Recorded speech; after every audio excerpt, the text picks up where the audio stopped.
Hi guys, it's me Joanne. Welcome to my channel. So, yung ating topic ngayon is sa yung journey ko sa aking panic attack and then goes to depression. So, well, yung anxiety, yung panic attack ko kasi mayroon na akong anxiety. Tapos, hindi ko alam na it was already in my kumbaga nasa level na pala ako ng aking panic attack kasi wala na akong tulog on the time kasi kapapanganak ko pa lang noon, nung nasa hospital pa ako na kapanganak ko pa lang, hindi ako nakatulog ng maayos, na dapat talaga makapagpahinga ka, and especially kasi ako, cesarean ako. So and then hindi talaga ako nakatulog, kasi yung ko, kumbaga yung takot ko kasi nagkaroon ako ng trauma about, after giving birth, kasi yung pagiging isang cesarean talaga is hindi talaga madali. Yung parang yung paa mo nakabaon sa ilalim ng lupa. So I can say I already believe it kasi I only hear that naririnig ko lang yan noon nung mga teenager pa lang ako. Naririnig ko yan sa mga neighbors ko nung nag-aanak sila, na yung iba nag-aanak sila ng cesarean, via cesarean. Tapos nasabi nila na hindi talaga maganda yung yung tawag nito, yung pag nag-aanak ka ng ng hindi normal na delivery, and sometimes kung unexpected talaga, or they have something problem yung yung tawag nito, yung pagbubuntis mo. Kasi yung pagbubuntis ko is hindi talaga siya, yung pagbubuntis ko is hindi parehas ng ibang mga babae na nagbuntis na yung magandang pagbubuntis na walang walang problema. Yung akin kasi is yung placenta ko, yung pinaunlan ng bata is nasa kumbaga nasa daanan siya ng ng kumbaga yung labasan ng baby.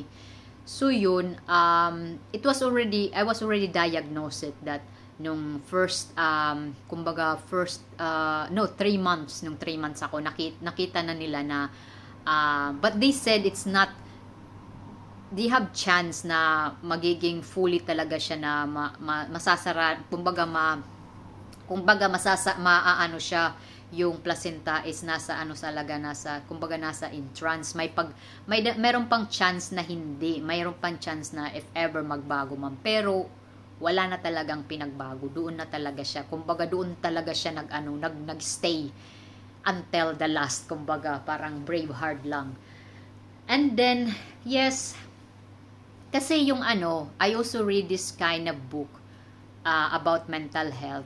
Pag mayroon kang anxiety, and then yung anxiety mo nag-trigger, tapos yung araw-araw ka na talaga na hindi ka makatulog, kasi yung anxiety pwede pa yan ma-treat. Ako kasi mayroon na akong anxiety, so akala ko anxiety pa lang yun, hindi ko na alam na nandoon na pala ako sa period na I was already have my panic disorder, and then hindi ko alam na pumapasok na pala ako sa depression. So yun, yung time na yun is yes, nagpa-psychiatrist ako. Kasi nung umpisa is psychology. Yung psychology at psychiatrist is hindi parehas.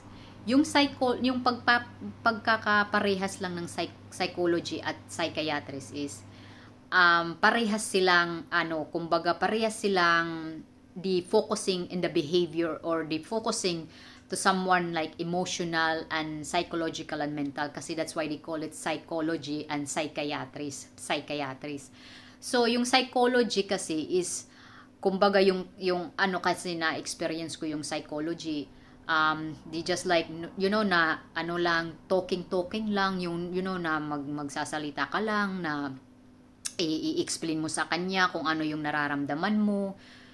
And more on talaga is they do like yoga and then like herbal thing, you know, na hindi talaga sila nagpro-prescribe. So, yung ibang tao, pag pumupunta, sasabi nila na yung yung psychiatrist ko, hindi siya nagpro-prescribe. Kasi may psychiatrist, akala nyo yung psychiatrist at psychology is parehas. Kasi yung psychology, hindi sila nagpro-prescribe ng medication. Yung psychiatrist Kasi yung akin, first ako talaga pumunta is psychology first. Nagpunta ako ng psychology.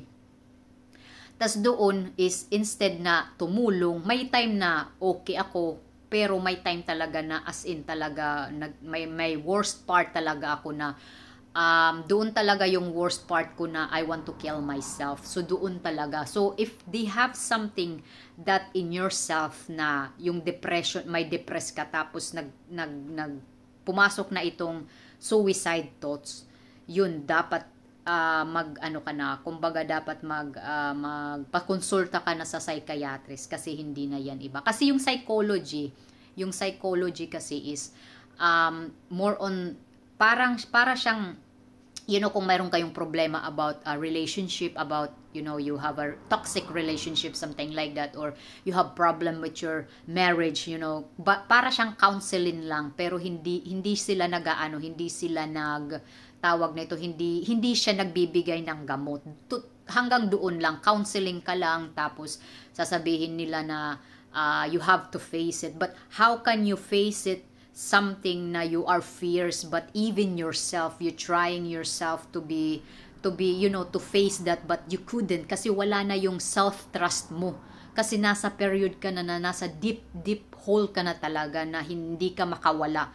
So yun, yung asawa ko, na takot siya kasi every time I always tell to him na I want to kill myself. I feel like I want to end this because I feel like I'm useless. I feel like na para akong iniwanan sa ere, something like that. So, lahat talaga kasi pag bagong panganak ka pa lang na babae, yung hormones mo is very high talaga. Parang they really, kumbaga, nag-iiba-iba yung yung hormones mo.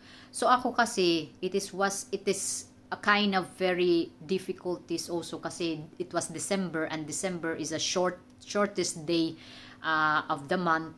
Tapos madaling dumilim, tapos it is a very bad weather. Tapos cesarean ka pa, wala ka pang pamilya dito, and everything is one pack, So yun, so yung asawa ko, kasi before yung asawa ko mayroon siyang psychiatrist. Tapos yung psychiatrist na is kumbaga nagpension na kasi it was already old. So sabi ng asawa ko, mas maganda talaga yung kanyang psychiatrist kasi it's very more understanding, yung as in talaga makikita talaga sa pagpasok mo pa lang, makikita talaga na you are really having something trouble, So yung asawa ko naghanap siya ng psychiatrist, and then yes, and before in 1 month na every 1 month pumupunta ako kasi syempre it was very very kumbaga nasa darkest part talaga ako ng buhay ko noong back then, 7 years ago, back then 2016, pagpasok ng 2016, it was like really, for me it was really shitty day, it was really kind of very difficult and very hard. And yes, I'm a first time mom also, and a first time mom, it is really quite very difficult, and you try your best, you try your very best, and if you see your child crying, you feel guilty, nasasabihin mo yung sarili mo, bakit siya umiiyak, did I do enough my job as a mom, kasi pag first time mom, I know mararamdaman ito ng makakapanood dito, I know nararamdaman ninyo yung first time kayong maging ina. Ang hirap na masarap, na nakaka-stress, na nakaka-depress, na nakaka-irita, na as in talaga na wala kang tulog, always 2 hours. So ako naman, hindi ko alam na I was already to the point of my depression. And then mahirap siya. Like what I said, I always put my video, it is very difficult to go back in a battlefield that even yourself, it was very difficult already to put yourself to put yourself again, to fix, I mean, to rebuild yourself. It is really difficult, kung nasa period ka na ng depression. So, ako yung mga napapanood ko dito sa YouTube talaga, is yung iba talaga hindi nila alam what is the meaning of anxiety, panic disorder, and depression. Kasi akala nila hindi nila tinitingnan base kung ano yung for example, every one of us nakakaramdam tayo ng anxiety, nakakaramdam tayo ng stress, but wag ninyong hayaan na mapunta kayo sa anxiety at mapunta kayo ng anxiety disorder and mapunta kayo sa panic at sa panic disorder and then to the point na mapunta kayo sa depression. Ang hirap noon, guys, kasi pag nasa stress pa lang kayo, alamin ninyo na kung ano yung nakakapastress sa inyo. Alamin ninyo kung ano yung nakakapag-trigger lahat. Kasi I know everything now in this world is very, very expensive, Kung may anak ka, of course, you have to look up your child. You always thinking na papaano yung anak ko, ano yung mapapakain ko, ano yung maibibigay kong future.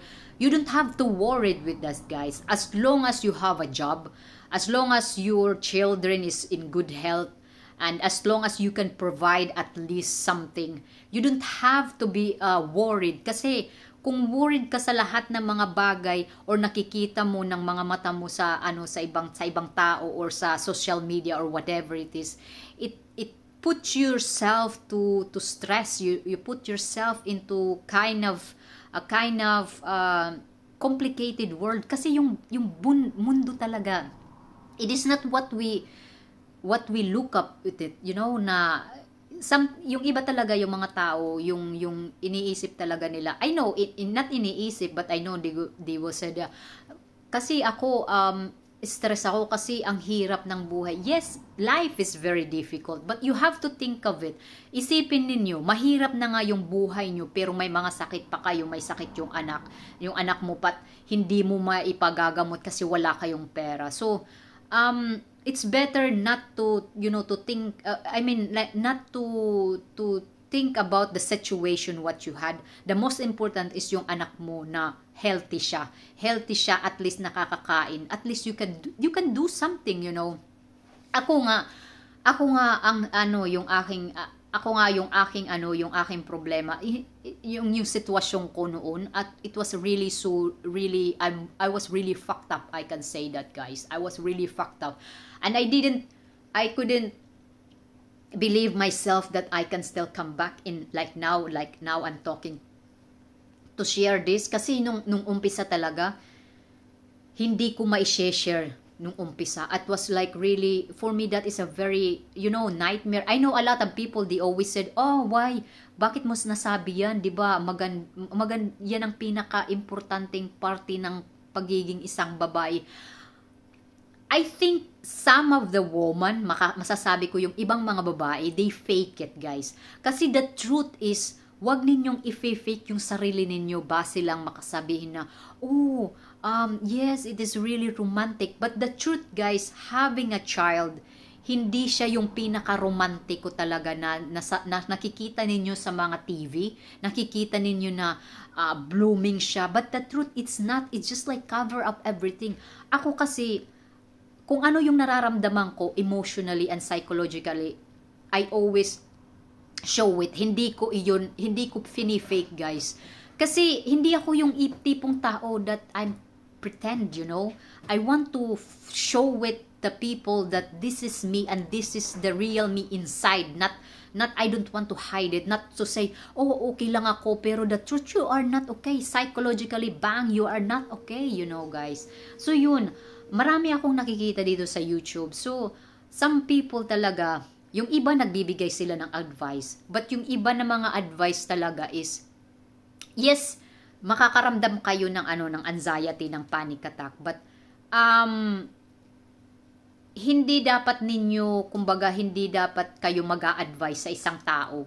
Kasi based for me, I've been experienced anxiety for 12 years and I've been experience also my panic disorder 7 years, and I am very happy and thankful to God that yung depression ko, I can say I'm already better. Pero until now, I'm still taking the antidepressant. It's because I have this panic disorder. Kasi if you have a panic disorder and if you stop, if sasabihin mo, oh, what's the use of antidepressant? Kasi hindi naman ako depressed. No, you're wrong, guys. Wag kayong mag-i-stop ng antidepressant kung mayroon man kayo, nagtitake man kayo ng antidepressant, kasi babalik at babalik yung depression ninyo. Kasi once na may panic attack kayo everyday, tapos hindi kayo makatulog, tapos inaatake kayo ng panic attack ninyo almost everyday, guys, mark my word, babalik yung depression ninyo. So I tried that once. I stopped my antidepressant. I was already working sa psychiatrist clinic as a cleaning lady. And then I said to myself, I don't want to depend. Ayoko nakadepende ako sa antidepressant. I want to try myself to be a normal again like as before. But I can say I'm also normal now, even though I'm taking the pills. I'm taking the antidepressant. And then first month, it was like really good, smoothie and nice. And then when it became 2 months and going 3 months, I was becoming miserable again. Madali akong mairita. Kasi yan ang mga senyalis ng panic disorder, ha. If you have a mental disorder, madali kang mairita, wala kang patient. Yung patient mo is very, and then basta lahat, tapos you are very sensitive. Kung yung asawa ko may nagsasabi siya ng isang something na bagay, parang dinidibdib ko. Tapos as in talaga super, I observed that myself. And then they started that I don't want to talk someone else again. I don't want to go to work. And then I feel like this having panic attack almost every day. I had that, and it was really so hell talaga. Kasi syempre, I try my best to, to stop it. I don't want to depende sa, I don't want to, ayoko magdepende sa pills. So, yung asawa ko sabi niya, no, it's better that you have to take that. Because if you want to go back again in the battlefield, like fully 100% sure, you have to take back again. So, I go back to my psychiatrist. And then, yes, my psychiatrist, they said, maybe we will see in the future. We will see in the future, but not now. You have first to be 100%, panic disorder free, and also we have to look up that first, the panic disorder of you, because if you have a panic disorder, it goes to depression. So yun, yes, I didn't stop my medication until now. I didn't stop. And I can say to myself, yes, I'm proud of it, because kung hindi ako nag-continuation, baka wala na ako dito sa mundo. Because, if you have a panic attack, you are becoming more weak and weak. You becoming more down yourself. Hindi porket may medisina akong nagdedepende ako. Only that antidepressant, it helps, guys. And I still have panic attack, of course, I still have, but I know I'm the only one. I can take it out. I can destroy it, kasi I'm the only one that create that panic attack, I just scary I make that to scare my own, to scare me, so ako, all of my, kung ano yung mga kinakatakutan ko, like overcrowded, like overcrowded sa train, sa bus, at sa sa society. I always do that, guys. I always try my best to face it, because in the beginning, when the time that I was in the middle of my depression, because ako before, nung hindi pa ako nanganganak sa anak ko, palagi kami pumupunta sa supermarket. I never had any problem, I never had any problem to go to the supermarket. But since I get my depression, I was not capable to go out anymore. I'm scared, every time I go out, and then I'm scared. I want to go home immediately. I don't have any more trust on the time. But I can say to myself, I'm very thankful that until now I take this medication, the antidepressant, and then I still doing my consultation of my psychiatrist, and it's really helped, guys. You know what? Lahat ng mga tao, yung nakikita ko rito sa YouTube, guys, they always said, pumupunta ako sa psychiatrist, but hindi naman ako nag-healed. It's because, depende kung papaano mo sinasabi sa sa doktor, sa psychiatrist mo or sa psychology mo. Kasi if you go into psychology, guys, hindi sila nagpro-prescribe ng medication.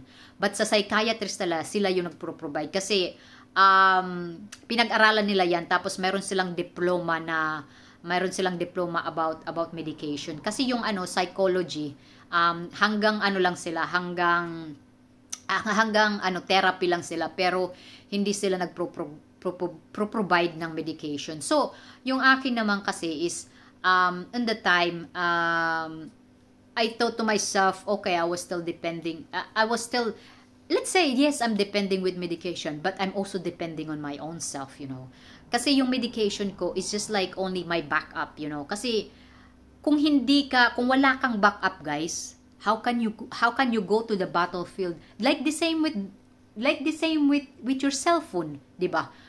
Kung wala kang backup na baterya, hindi mo magagamit yung cellphone mo, right?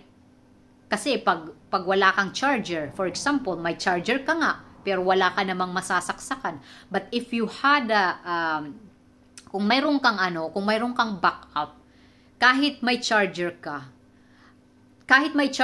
okay, kahit for example, may charger ka pero walang sasaksakan.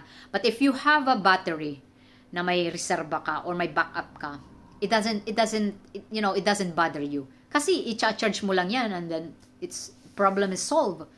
Ganyan din yung psychology, yung mental disorder. Yung pills is just like a backup, guys. Pag wala kang backup na ganyan, hindi ka talaga makakabalik sa battlefield na ginagawa mo dati. Yes. Kasi 'di ba sasabihin nila, hindi naman ako nagpunta ng psychiatrist o psychology, wala naman akong iniinom na medication and now I'm already better. It's because yung sayo is not like really depression. It is not like really panic disorder. I can say it is between stress and anxiety. I can say that. Kasi hindi mo talaga alam about panic attack and it turns to depression. Kasi, mark my word, I know, I suffered that. Yung kasagsagan ng ng panic attack at depression, it was really so kind of very stressful, guys. And sabi ko sa sarili ko, I don't want to stay in this kind of dark place. I want to go back again. I want to enjoy, to go out and enjoy. I don't care if they scare me. I don't care if there's always bothering me that I couldn't breathe. And I don't care with that, I just want to go out. I just want to do something. Ayokong i-waste yung time ko dito sa mundong ito to just like hiding myself in the shell na kinakatakutan ko. No, I have to face that. I have to face na yung isang bagay man yan na kinakatakutan ko. I have to face that. Kasi yung psychiatrist, it helps really. It helps, the medication, it helps. But kung hindi mo rin tutulungan yung sarili mo, hindi ka mag-heal. It's always from you. It comes from you. So, nasa sayo pa rin. So, ako naman, I'm very thankful for that. That I know God, He heard me everything. I know God, He heard my prayers. I know God, He answered all my problems. Because, like for example, my depression, God, they sent some psychiatrist to me. They sent psychology and it didn't work to me. And they send a psychiatrist to me and then they prescribe me medication. I believe God 100%. You know what, guys? I believe His way that we cannot see anything of it. I don't need any proof, to believe that God exists. Para sa akin, with with or without it na nakikita natin or hindi man natin nakikita, I can say to myself, I am very, very blessed, and He heard all my prayers, and that's why He sent the psychiatrist to me na mag-heal ako and to come back in the battlefield again. And ako naman, yung psychiatrist, ito pa, yung pag nagpupunta kayo ng psychiatrist, you have to be true to your feelings, true who you are. Kasi may mga pasyente na they can fake it, they can fake that they're having depression. They can. But you know what, guys, mark my word, if you're really having this depression, you have to be true to yourself. You have to tell them everything. You have to tell them what's bothering on you, why you still in that situation. Kung gusto mo naman ng pababago, why you always still keep on bearing yourself in that kind of hole, na pwede ka naman sabihin mo sa sarili mo na I can do this, I can fight again, without any problem, something like that. So yes, guys, in this my journey, my journey of my panic disorder and then my depression, hindi ako magbibigay ng advice, guys. But one thing that I really want to tell to these people na nagkakaroon kayo ng ng mental disorder, guys. Huwag kayong mahihiyang tumawag or to seek some help. Yung mga expert talaga. I know dito sa YouTube marami yung mga nagbibigay ng mga advice. But yung iba, yung mga advice nila para sa akin, kung yun ang mga nararanasan ninyo, hindi porkit yung mararanasan ninyo, tapos yung mga treatment na ginawa ninyo is ma-help sa isang tao. No. Kasi instead that they will help them, it will go them to hell. Like they go their life miserable. So ako, I can read all the Google, but also in Google's, some of them they're also fake news, and I love more to read books, about mental health, kasi yung books talaga is there is no, wala doong mga fixing or something like, reconstructing about everything. So yung books talaga, I really love books, I really love it, and I read all kind of book about, about the mental, kasi mas focus ako sa mental kaysa sa physical. Kasi if you are good in physical and your mental is not good, wala ka, patats ka. Pero if you are good mental and then your physical, you can do something with it. You can do something, kasi nakikita mo yung sarili mo. But in psychologically, mentally and emotionally, you cannot see that happening in one person, na makikita mo na siya nagsasuffer siya ng depression. How can you know? 'Di ba? I know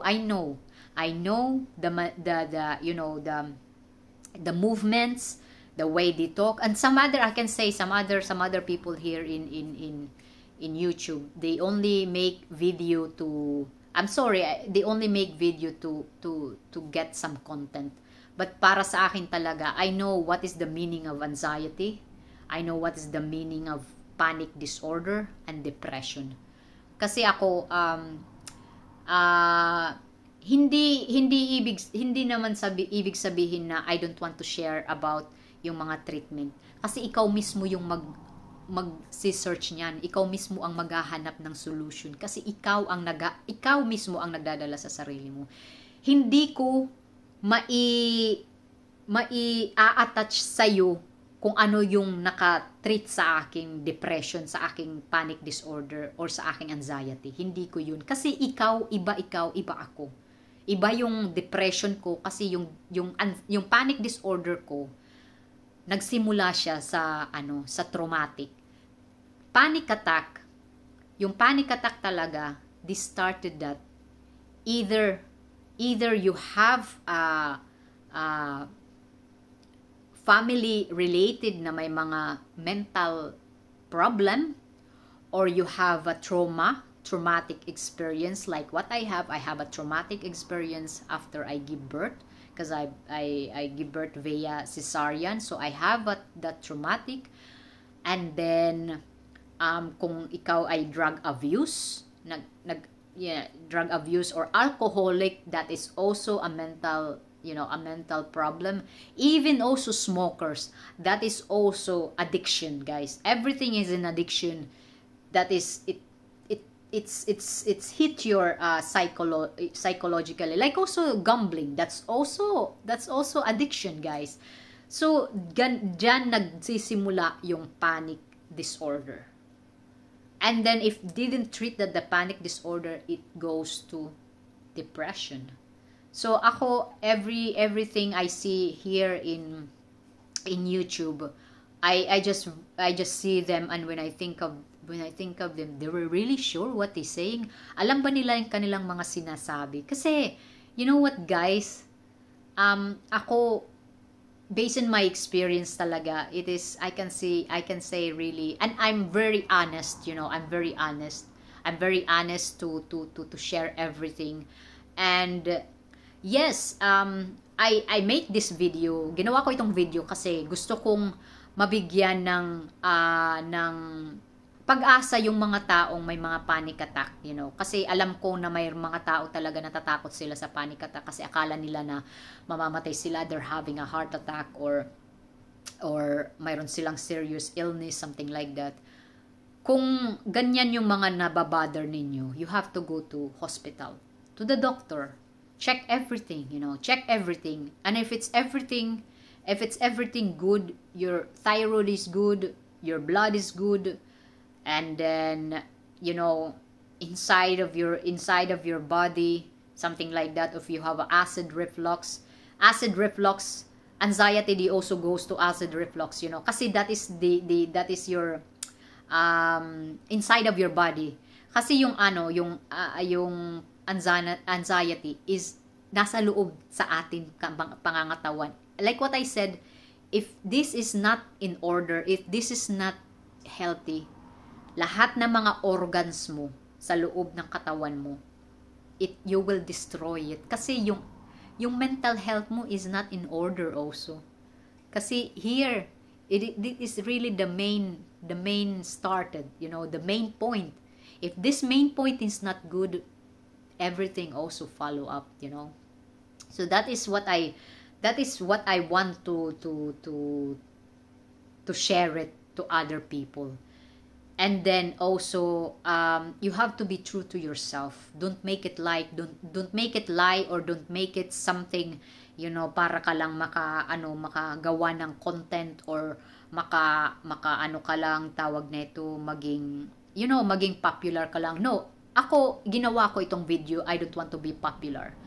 I want to be, like pag-asa ng mga taong nagkakaroon ng panic attack, the really serious panic attack, and also depression and anxiety.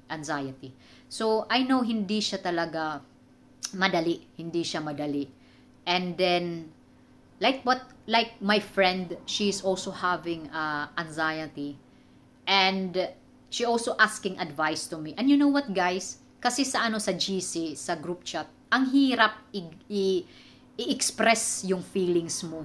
But I said to myself, I said to her, if we are talking now face to face, the only advice that I can give to you is I will hug you. I told her, I said, I will hug you.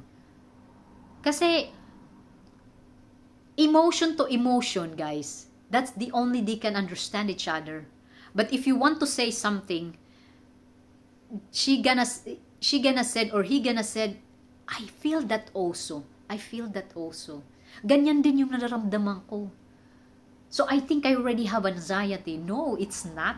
That's not how it is, Pero siya, I always told her that my best advice, kasi nagtanong siya sa akin kung ano yung calm pills na iniinom ko. I said to her, to be honest, I don't want to tell it to you kasi syempre hindi mo maia-apply sa buhay mo yung treatment ko sa treatment ng kung anong mayroon ka without any any going to consultation. You have to go to the consultation first. And let's stick, or let's respect what your even psychology or psychiatrist. Kasi yung psychology, a lot of people, they really had a confusedness about psychology and psychiatrist. Kasi yung psychology, psychology and psychiatrist they're really the same. Pero yung pagkakaiba lang is yung psychology, hindi sila nagpro-prescribe ng medication. Yung psychiatrist, yes, they prescribing medication, antidepressant. And yung psychology, as possible as could, kumbaga, inaano talaga nila, kumbaga, you just more on talking therapy. You have to tell your feelings. But I know some other people, they can fake that, you know. Kasi hindi mo nakikita kung ano yung nasa loob ng utak natin. May mga taong honest, may mga taong hindi honest, di ba? Just like that, you know. So, yun. And, yeah, ako, as I said, I'm very, very honest. That's why I healed. I healed my depression. I can say I healed my own yung aking depression. Masasabi ko talaga na survive ko yung aking depression because I am very true to myself. I didn't fake it. I just tell them what is the deepest in of my soul, you know, of kung ano talaga yung nakaano sa akin, yung naka-trigger talaga sa akin, yung nakapa-suffer talaga sa akin. So I cry. You know, it's okay to be cry, guys. Walang masamang umiyak. If you are in that situation, walang masamang umiyak. You have to, if you want to cry, if you want to shout, just do it. You know, just do it. Walang masama. Cry, like, trust me guys, yung crying talaga, that is very healthy. That is a very healthy. But once you cry, and next day, you have to go back again in a battlefield. And you have to say to yourself that I can do it. That I know I am stronger than everything. So, yeah. So, I'm very happy to you know, to share this to other people. Now, I'm very thankful, guys, that I share this, my journey of my panic attack and my depression. I know I always told this. I always told this. This kind of this kind of topic. But once again, guys, I really open up again. And mapapanood ninyo, guys, na mayroon din akong video dito sa sa YouTube ko na that I was having a panic attack at the time. It is like not so really easy, but I survive, you know. I survive. Now and then, of course. But yung importante talaga, tinitingnan ko kung saan talaga nag-uumpisa yung aking panic attack. So, yeah. Anyway, guys, thank you so much again. Thank you for watching my video. And I am very happy that I share it and I do it again, this kind of video. And thank you so much sa lahat ng mga Team Waray na nagsusuporta sa akin, sa aking premiere, sa aking channels. And hindi lang sa mga Team Waray, kina Abril also, kina yung kay Miss Annie, and sa lahat ng ibang mga membro ng mga ng mga team, sa inyo lahat, guys, ng mga team, kahit kanino pa kayong mga team, thank you so much sa pagsuporta ninyo, na walang sawang pagsuporta ninyo. Ma'am Ran, thank you so much also for supporting my my channel. And Sir TJ, thank you so much. And my team, family team Pima, thank you so much. And to all the people that makakapanood nito, guys, sana i-share ninyo, guys, i-share ninyo na may makakapanood ng ganitong same experience I had. And then, kung nakaka-experience man kayo ng ganyang mga ganitong mga sitwasyon, you can message me in my messenger. I can share, you know, I can share a little bit, and if I could, it's better that I can also, you know, like I can also come like face to face, because I know sa situation talaga ngayon, mahirap talagang i-face yung problema minsan kasi Akala natin yung problema natin is the big, the big deal. Parang malaki ng problema. But ito lang ang masasabi ko, as long as you are healthy, your children is healthy, your whole family is healthy. That's the most important, guys. And mayroon kayong at least makakain sa sa pagkainan, and you have to be happy. I know sa panahon ngayon it is very expensive everything. Wala tayong magagawa ng ganun, guys. Wala tayong magagawa sa mga bagay na yun, kundi magsikap magtrabaho and magpursigi, instead that you just like looking up each other and then jealousing what other people had. You can also have that. If people, they can have it, you can also have it, guys. You just have to be optimistic. I am very optimistic person, guys. I'm very, very optimistic. Sa kabila ng aking mga dinanas ng aking buhay, sa aking buhay, I'm still optimistic in the may mga sitwasyon talaga na I'm very optimistic. It's okay to not to be okay sometimes, but as long as you didn't give up, as long as may mga bago pang araw na darating, that's the most important. And you have to believe to God. If you believe to God, if you said I believe in God, you have also to say I believe to myself. I believe that I am stronger than myself. I believe I'm stronger than my fear. I believe I'm stronger than my panic attack, my depression, all kind of stress. And I believe myself that I am healthy. And I believe God always with me. So that is the most important, Keep on doing, keep on pushing, keep on believing yourself, So thank you so much, guys. Thank you so much. And sana nagustuhan ninyo yung aking video. So thank you. Bye-bye.